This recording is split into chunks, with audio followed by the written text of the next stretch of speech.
parking lot in Port St. Joe, Florida. A woman returns to her car after a quick stop at the junior food store, and there on the asphalt where a white Toyota van had just been parked, she finds a Polaroid photograph lying face down. She picks it up, turns it over, and what she sees stops her cold. Two figures lying on rumpled sheets in what appears to be the back of a van. A young woman, maybe 19 or 20, dark hair, and a younger boy beside her. Both staring at the camera with eyes that seem to plead, black duct tape sealed over their mouths, their hands bound behind them, and there, just visible in the frame, a paperback book. The cover reads, My Sweet Audrina, by V.C. Andrews.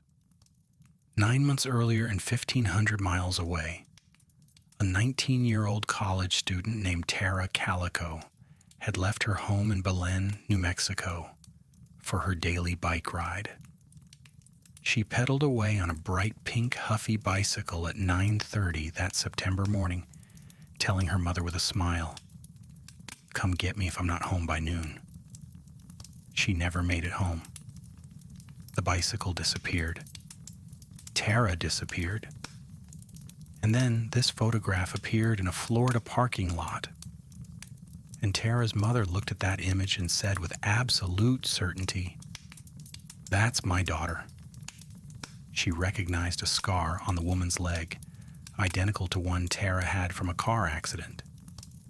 She recognized that book, one of Tara's favorites. Scotland Yard examined the photo and concluded it was Calico. The FBI said the results were inconclusive. Los Alamos National Laboratory said it definitely wasn't her. And so began one of the most perplexing mysteries in American history. Now dim the lights, maybe turn on a fan for that soft background hum, and let's ease into tonight's journey together. We're traveling back to a September morning in 1988, to a stretch of New Mexico highway where a young woman pedaled into mystery, leaving behind only questions that echo through decades. Close your eyes if you'd like. Let me paint you a picture of how an ordinary morning became extraordinary for all the wrong reasons. Let's start by understanding where this story takes place, because setting matters. Belen, New Mexico. The name means Bethlehem in Spanish, and the town earned itself another name too, Hub City. Back in 1907, the Atchison, Topeka, and Santa Fe Railway completed a line through this small community, and suddenly, Belen became a center, a connection point, a place where trains stopped and people moved through.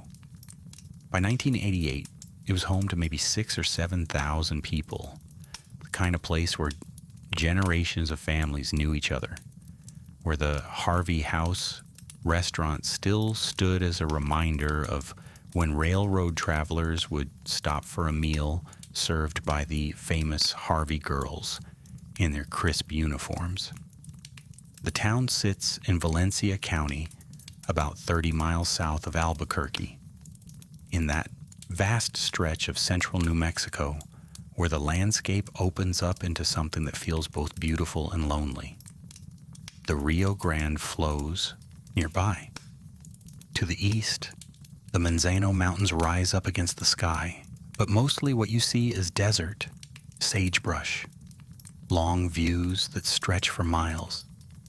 The kind of place where you can watch a car approach from a long way off, where the horizon seems impossibly distant, where the sky takes up more space than the earth.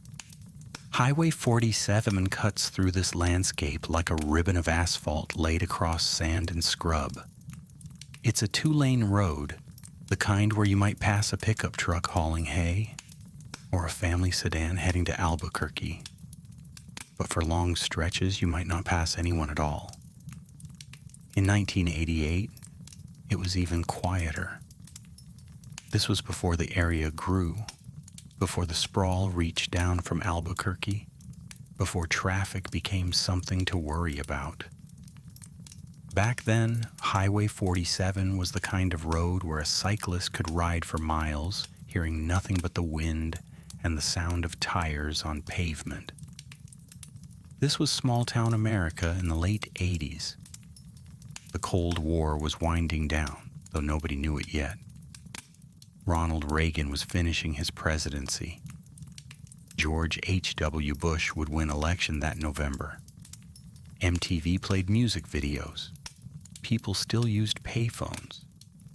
If you wanted to reach someone, you called their house and hoped they were home. There were no cell phones, no GPS, no way to track someone's location unless you physically saw them. If someone disappeared, they were just gone. And that was that. Missing persons cases worked differently then, too. If an adult vanished, law enforcement often assumed they left voluntarily, run away, started a new life somewhere. Especially if there was no sign of struggle, no obvious evidence of foul play. The Amber Alert system wouldn't exist for another 8 years. The protocols we take for granted now, the immediate response, the media blitz, the assumption that something terrible happened, those things hadn't been established yet. In 1988, if a 19-year-old college student didn't come home, the first response was often, well, she's an adult, she'll turn up.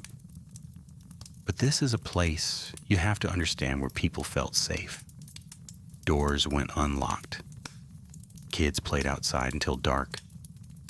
Women jogged alone on country roads.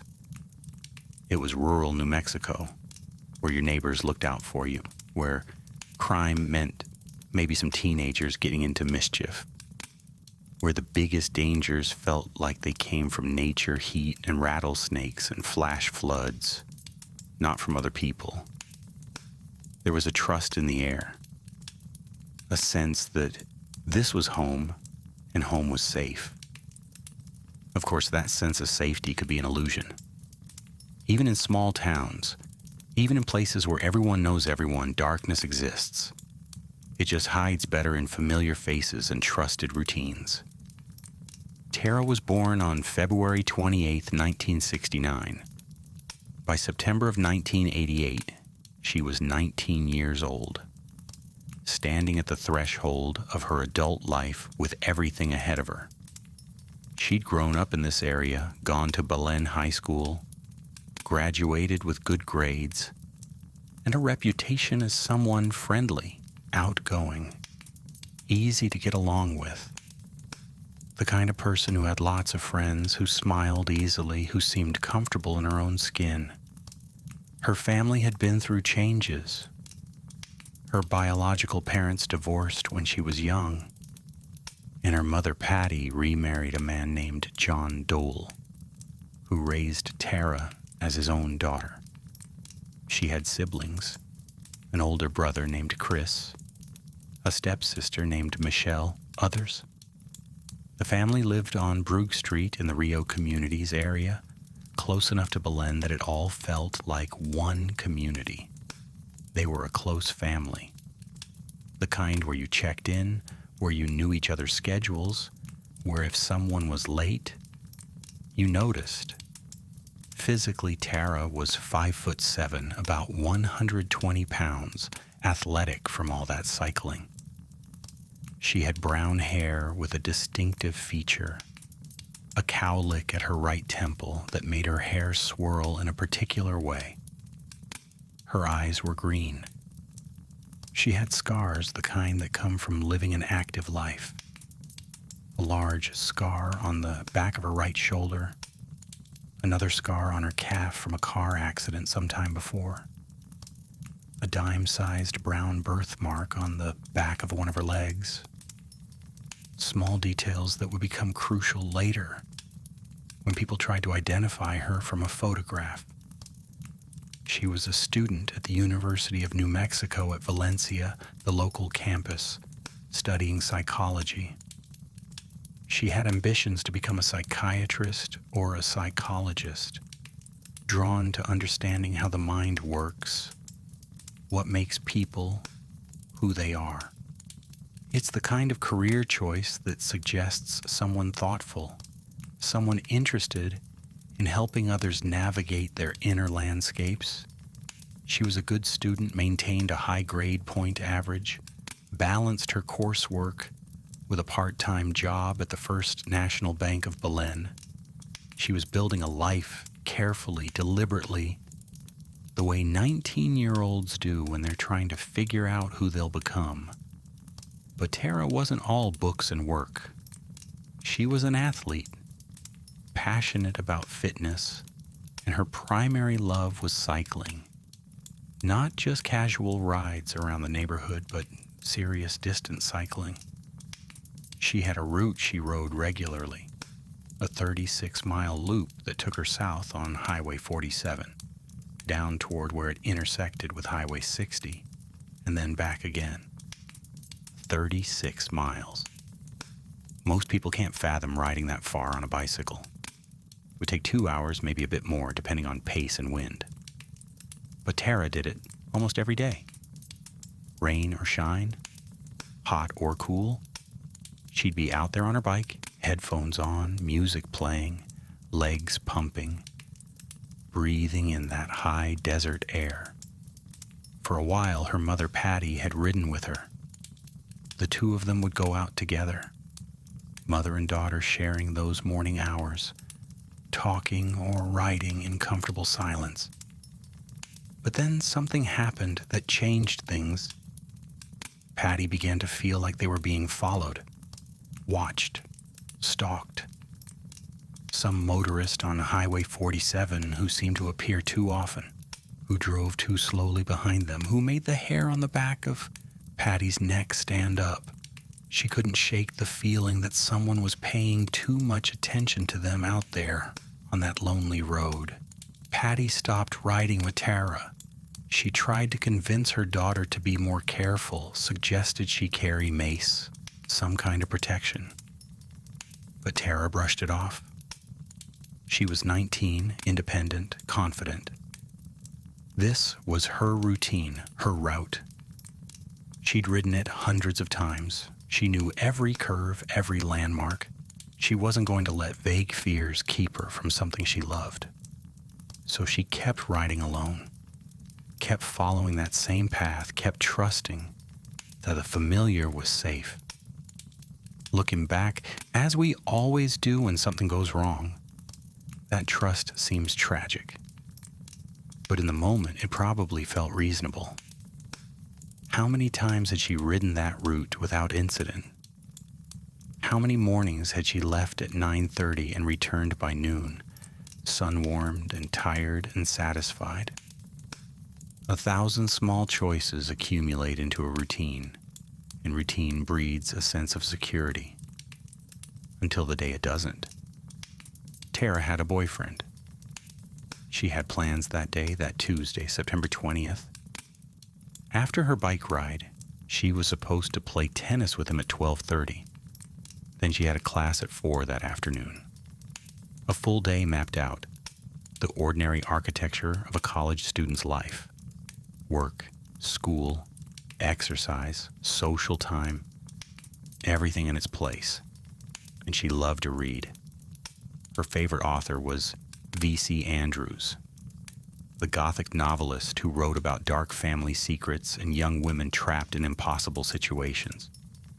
Tara particularly loved a book called My Sweet Audrina, published in 1982, Andrews' only standalone novel. It's a strange, haunting story about a girl named Audrina who lives in a Victorian mansion, overshadowed by the memory of her older sister who was also named Audrina, who passed away in terrible circumstances. The book deals with memory identity challenging experiences, the suffocating weight of parental expectations. It's not a cheerful read, but it resonated with Tara the way certain stories do when they touch something in us we can't quite name. This detail, this book, would come back later in a way no one could have predicted. The morning of September 20th, 1988, started like hundreds of mornings before it. Tara woke up in the house on Brook Street. She got ready for her ride. Her own bicycle had a flat tire, so she borrowed her mother's bike, a neon pink, Huffy mountain bike with yellow control cables. Bright and distinctive, impossible to miss. She gathered her Sony Walkman, the yellow one she always took, loaded a cassette tape by the band Boston into it. She put on her white t-shirt with First National Bank of Belen written on it, white shorts with green stripes, white ankle socks, turquoise and white Avia sneakers, gold jewelry, a butterfly ring with a diamond insert, a gold amethyst ring, half-inch gold hoop earrings. Before she left, she said something to her mother, something that would echo through the decades. If I'm not back by noon, come look for me. It might have been a joke. Light teasing. Tara knew she'd be back. She always came back. She had tennis at 12:30, remember? She had a boyfriend waiting. She had a class at 4. She had a whole life waiting for her past noon. But maybe it wasn't entirely a joke. Maybe some part of her, some instinct she couldn't name, some awareness of the motorist who'd spooked her mother, made her say those words. Come look for me. At 9:30, Tara Calico pedaled away from her house in that bright pink bicycle. The highway stretched out before her, familiar as her own heartbeat. 2 hours of riding. South on 47, past the scrub and desert, past the occasional ranch, past spaces so open and empty they felt like they belonged to another century. And then the turn, the loop, back north toward home. She was last seen around 11:45 that morning. Multiple witnesses would later come forward, all describing a similar scene.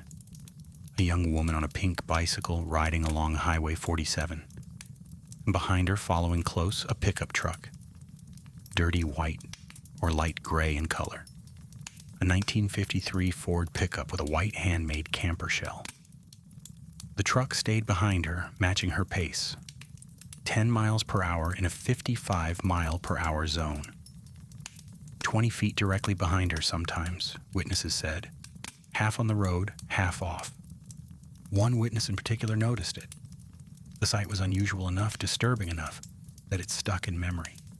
A vehicle moving that slowly, that deliberately on an empty highway, following a lone cyclist. But no one saw what happened next. No one saw the moment, the transition from riding to gone, the line between before and after. Noon came. Tara didn't. Patty waited. 5 minutes. 10 minutes. That uncomfortable feeling building, the one mothers know. The one that starts in your stomach and spreads outward. The one that says something's wrong. 12:05. Patty got in her car and drove Tara's route. Up and down Highway 47, eyes scanning for a splash of pink, for a figure on the side of the road, for any sign of her daughter. Maybe a flat tire. Maybe she'd stopped to rest. Maybe she'd run into someone she knew and lost track of time. But there was nothing.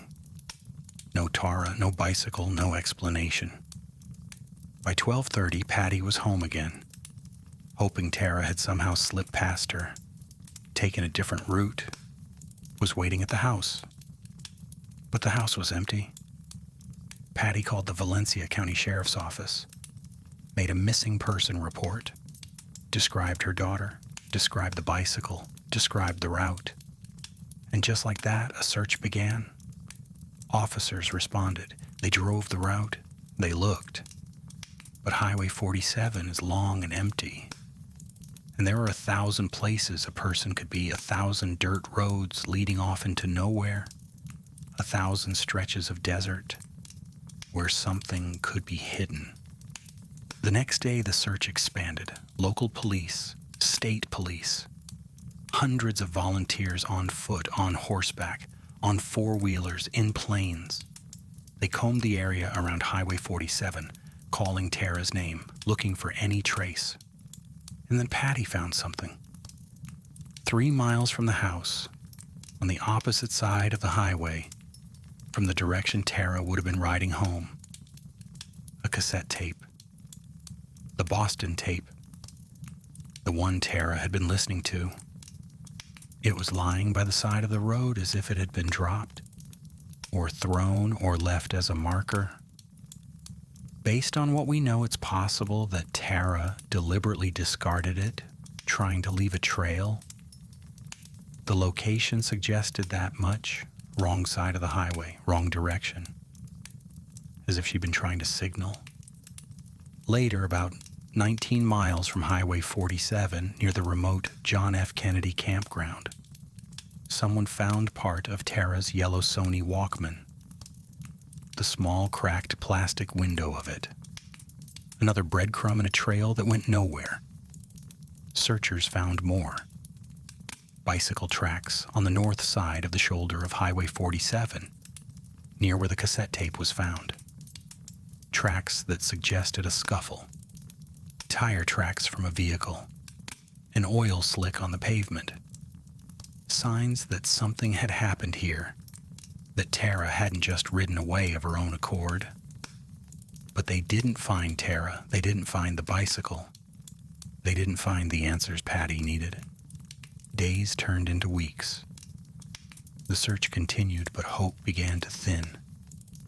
Without evidence of what happened, without a body, without witnesses to the actual event, there was nowhere to look. Highway 47 and the vast desert around it had swallowed a young woman and her bicycle without leaving enough clues to follow. The Dole family didn't stop. Patty and John, Tara's stepfather, threw themselves into the search. They organized more volunteers. They contacted media. They appeared on television, local news, national news. They wanted Tara's face everywhere, wanted someone, somewhere, to see her and remember. They were deputized by the Valencia County Sheriff's Office, given official standing to conduct their own investigation. They mailed out 200,000 flyers with Tara's photograph.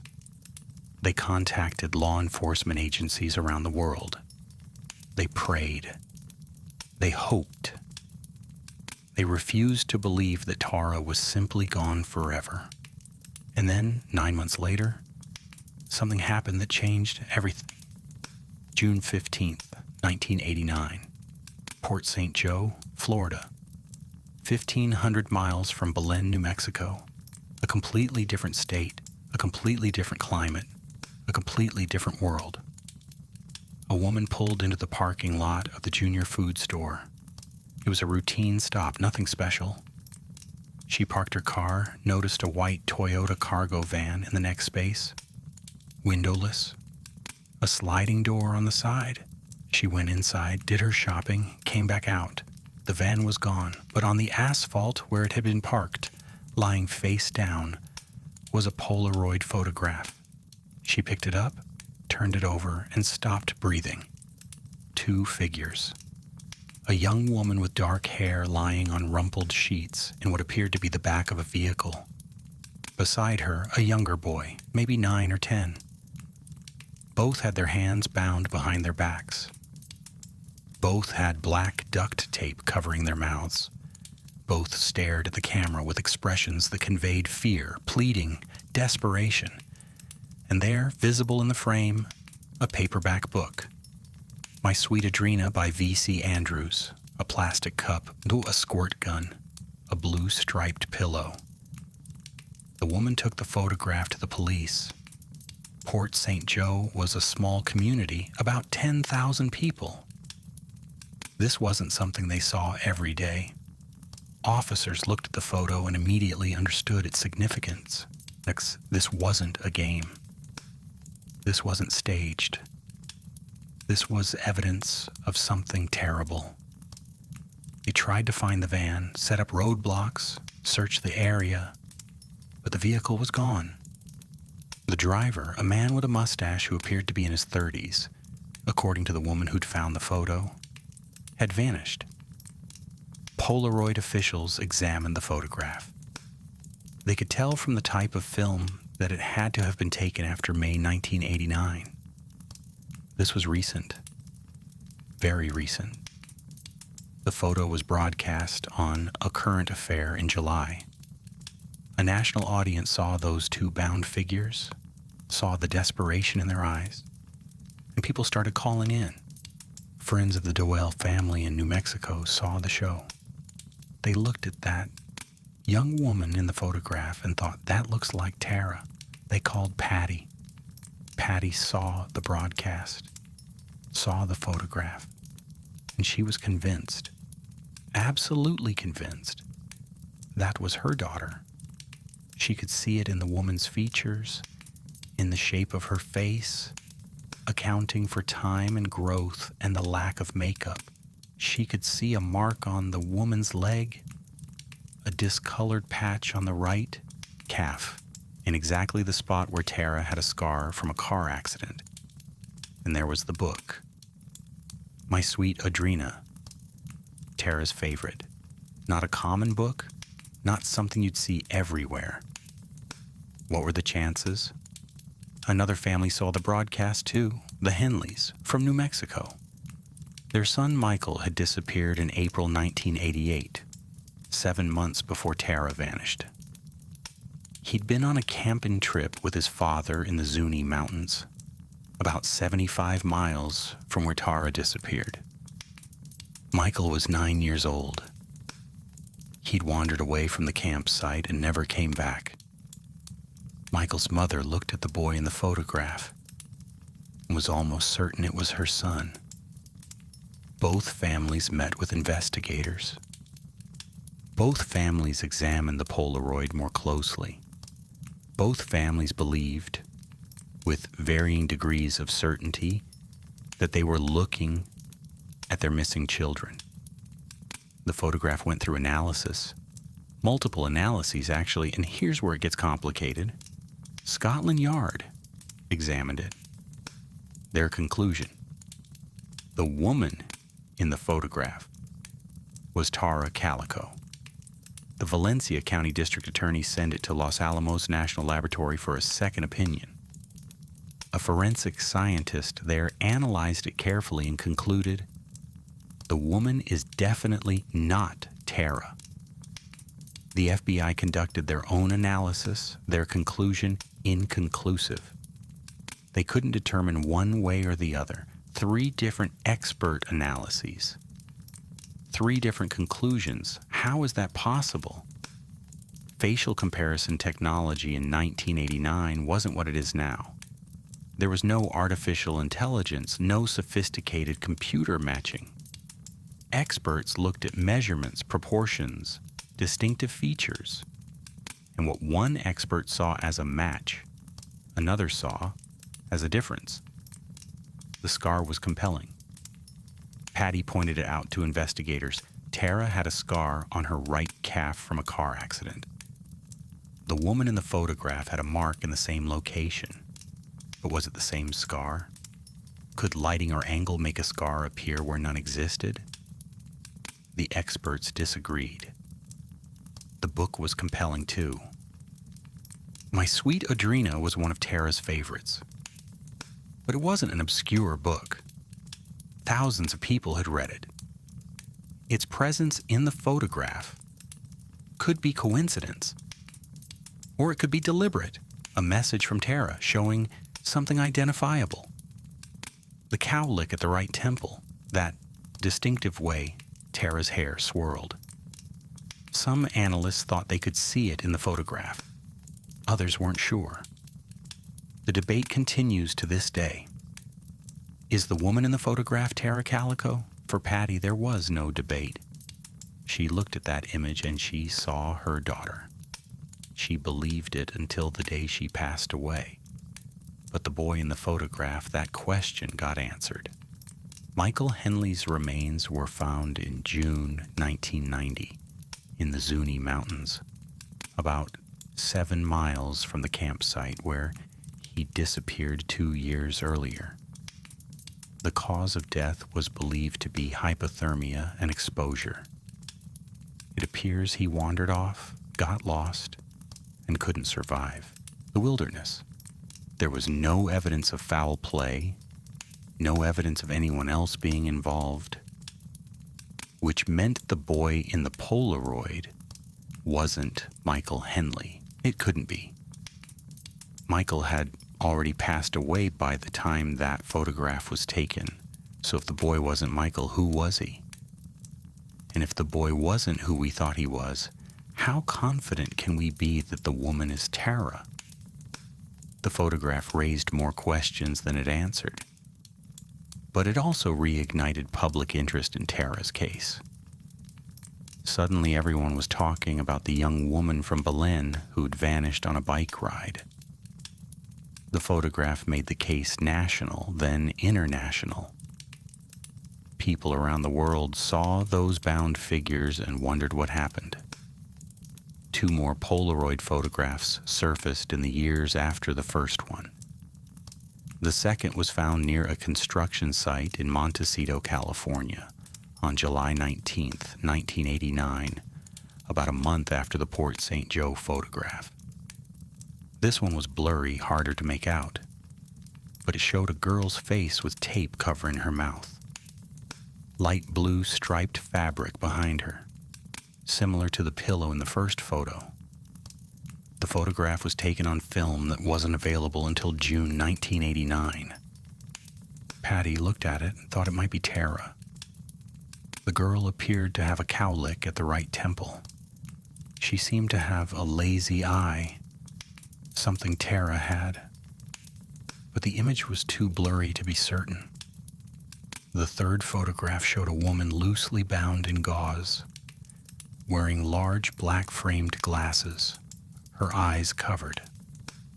She was sitting next to an unidentified man on what appeared to be a passenger seat on an Amtrak train. The film used in this photograph wasn't available until February 1990. Patty wasn't sure about this one. It might have been Tara, or it might have been someone's cruel joke. Tara's sister Michelle looked at all 3 photographs and said something that captures the agony of not knowing. They had a strike-in resemblance. As for me, I will not rule them out. But keep in mind, our family has had to identify many other photographs, and all but those 3 were ruled out. Imagine that. Imagine having to look at photograph after photograph, hoping each time to see your missing loved one, having to examine every detail, every feature, knowing that if you're right, it means they're out there somewhere, bound and in danger, but at least alive. And if you're wrong, it means you're no closer to knowing what happened. In 2009, 20 years after the first Polaroid surfaced, something else arrived in Port St. Joe. Police Chief David Barnes received 2 envelopes, postmarked from Albuquerque, New Mexico. One letter contained a photograph of a young boy with sandy brown hair, printed on copy paper. Someone had drawn a black band in ink over the boy's mouth, as if depicting the tape from the 1989 photograph. The second letter contained the original image of the boy without the drawn-on gag. Then a third letter arrived at the Star newspaper in Port St. Joe, also from Albuquerque, with the same image of the boy with the marker-drawn gag. None of the letters had a return address. None included a note explaining who the child was or why these images were being sent. Authorities in Port St. Joe believed the photographs might have something to do with Tara's disappearance, but the boy was never identified. The letters remain a mystery within a mystery. While the Polaroid debate raged, the investigation into Tara's actual disappearance continued. Leads came in, tips, sightings. None of them panned out.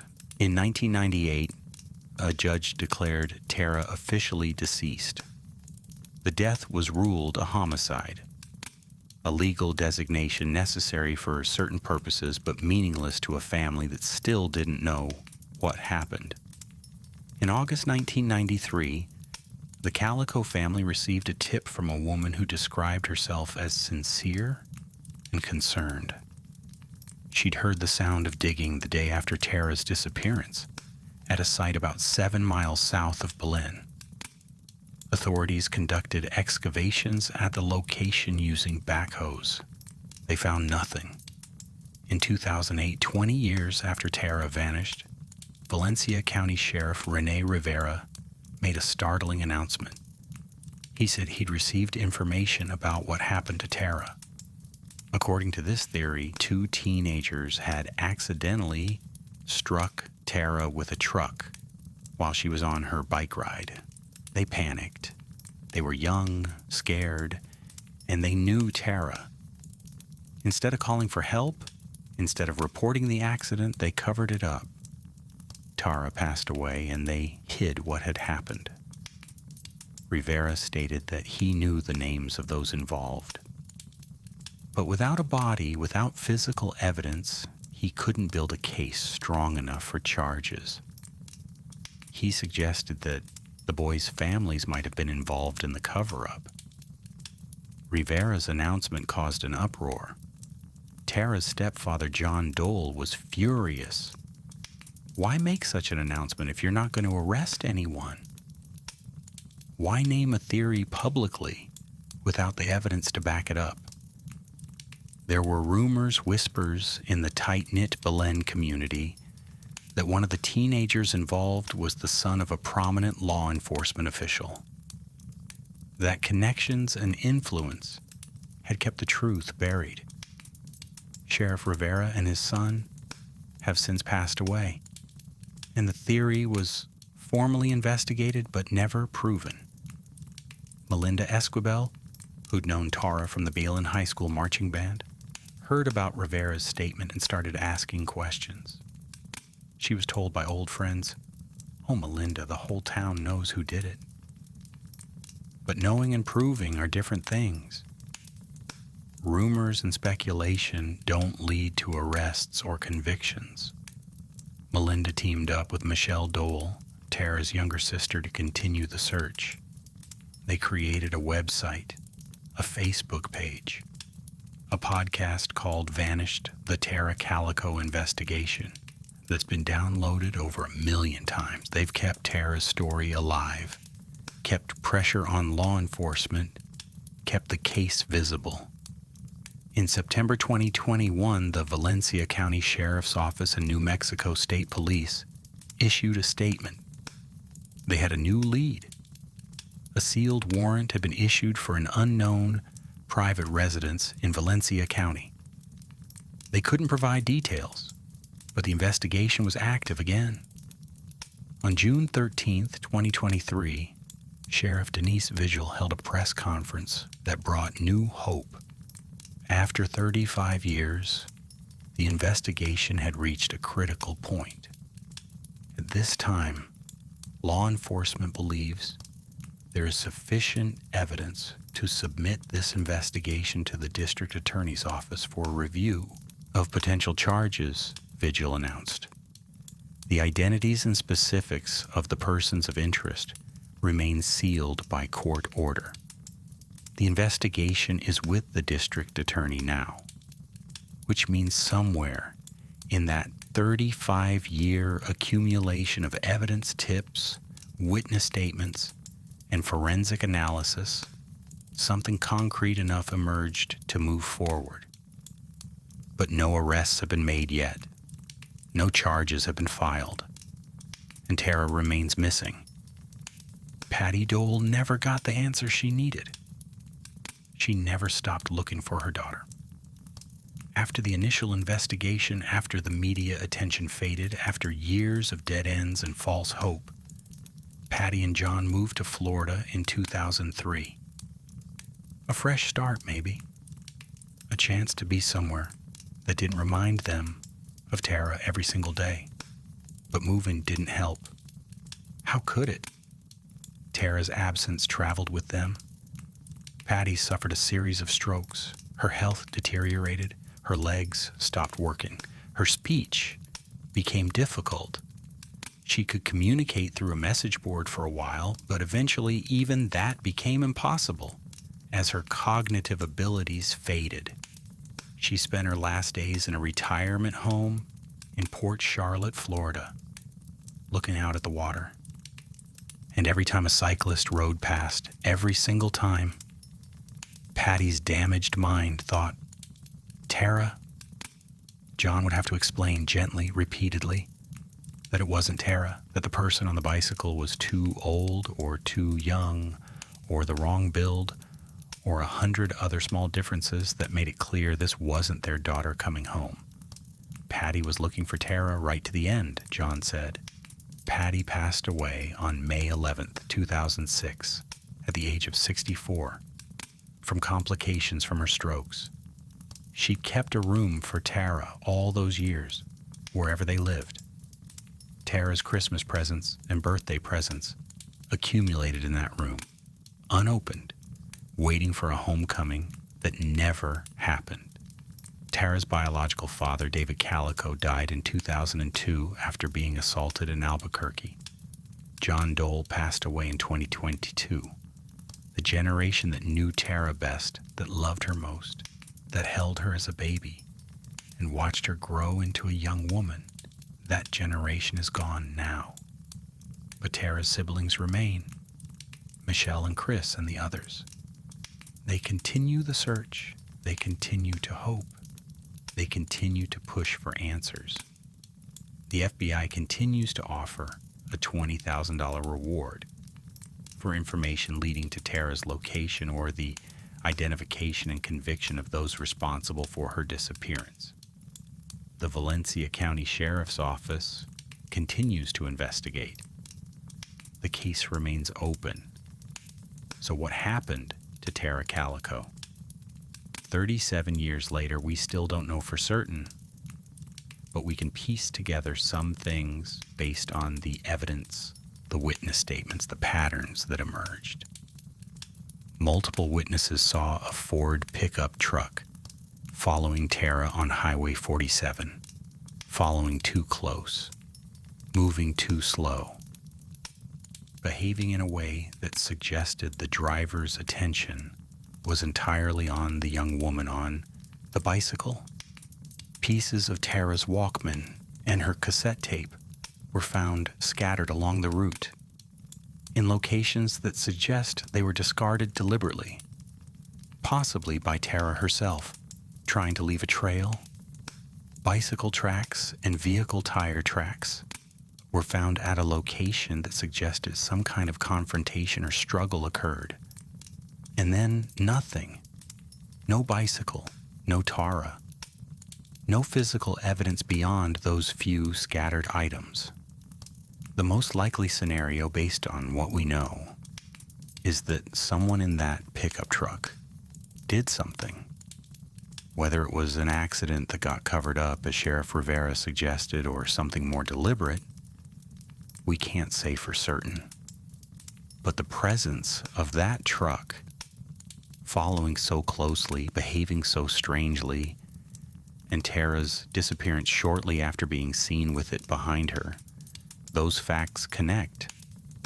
The Polaroid photograph adds another layer of mystery. If that's Tara in the image, it means she was alive 9 months after her disappearance.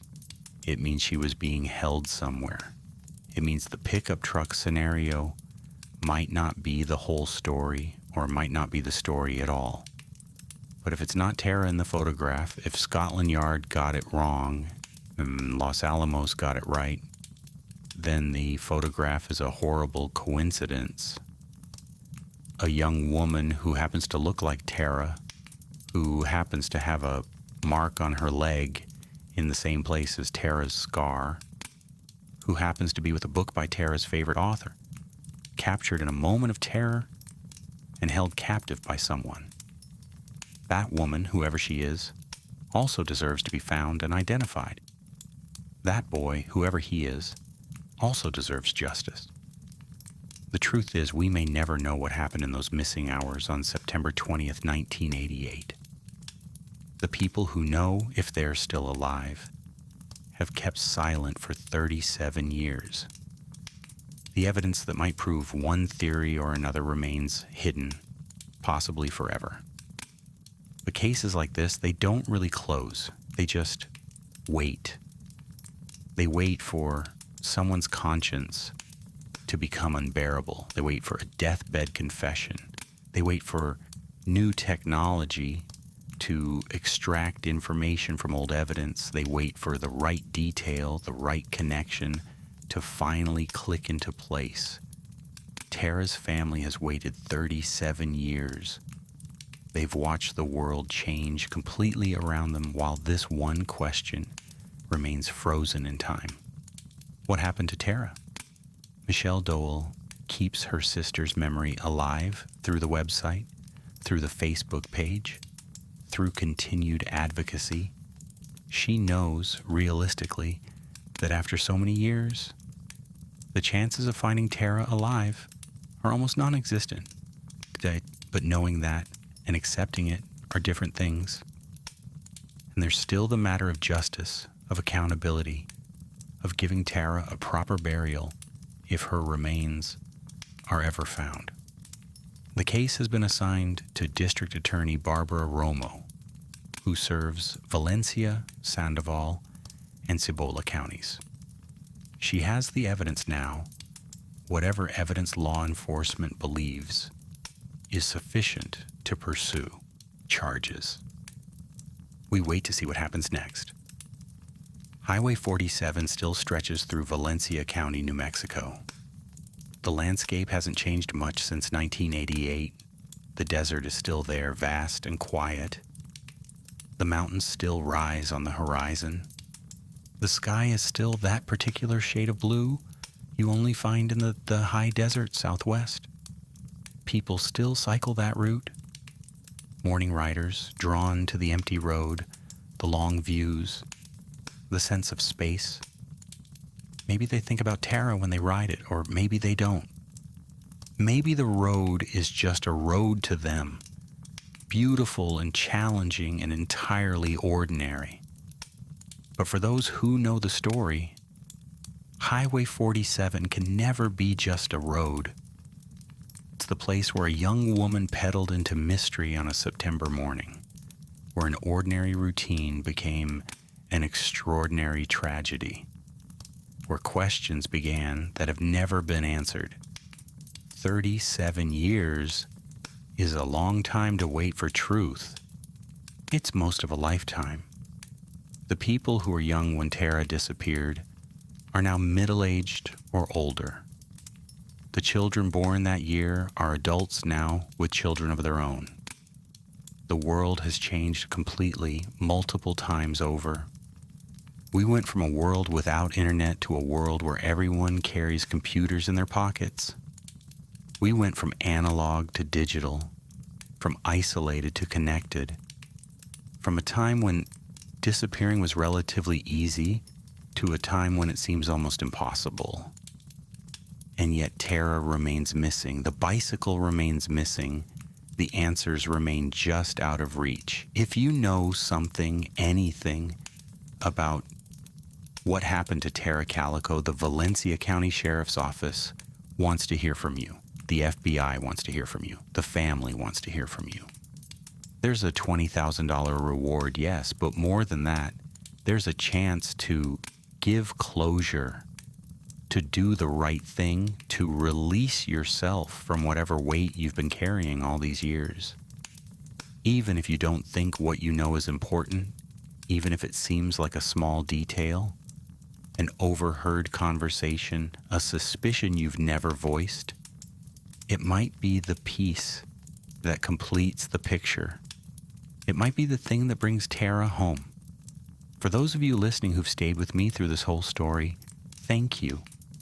Thank you for remembering Tara, for holding her and her family in your thoughts, for being part of the community that refuses to let her be forgotten.